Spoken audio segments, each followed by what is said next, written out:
Again, I informed the Speaker and asked clearance about the instructions ng Pangulo. At ang sabi niya, wala tayong magagawa. Kaya po nagtataka ako kung bakit sinasabi ni Pangulo na hindi niya makilala ang budget. Samantalang lahat na binawas at dinagdag sa mga ahensya ng gobyerno ay humihingi ng approval sa kanya si Sec. Mina Pangandaman. Bago namin ginawa o tinapos ni Senator Chis Escudero during the BICAM. Sinabi pa ni Sec. Mina, everything is cleared with the President. Basta importante, pasok ang pondo na request ng Pangulo. The following day, sinabi ni Sec. Mina, approve na si Presidente BBM sa lahat na binawasan na ahensya. Masaya na ang Pangulo dahil naipasok ang gusto niyang 100 billion insertion.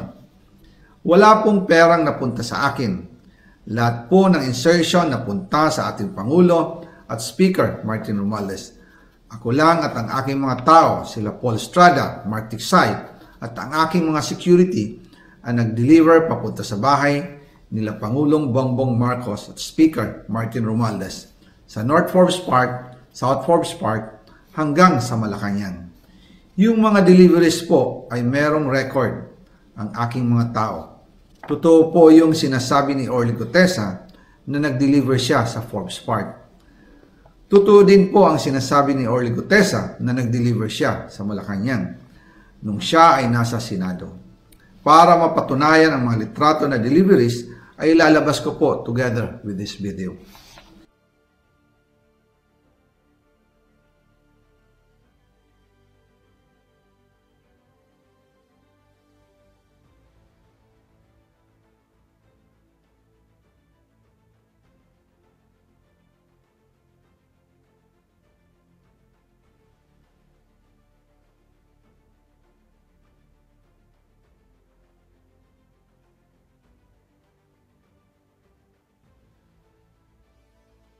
After po ng approval ng budget sa General Appropriations Act of 2025, nagtanong po ako sa DPWH kung magkano ang kailangan na ibigay sa Office of the President o ang SOP na bigayan.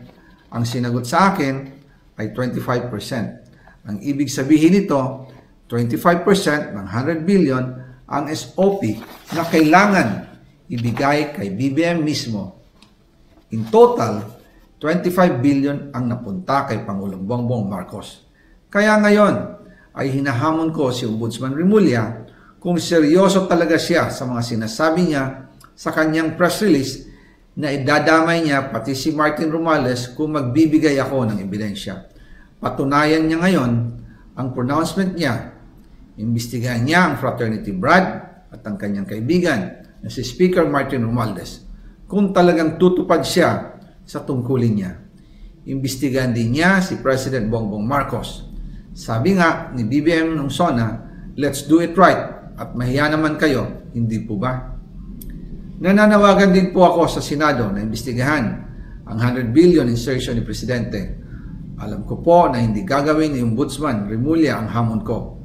Pero magaling ang Senado sa imbestigasyon at ako ay naniniwala na dahil sa kanila lalabas ang katotohanan.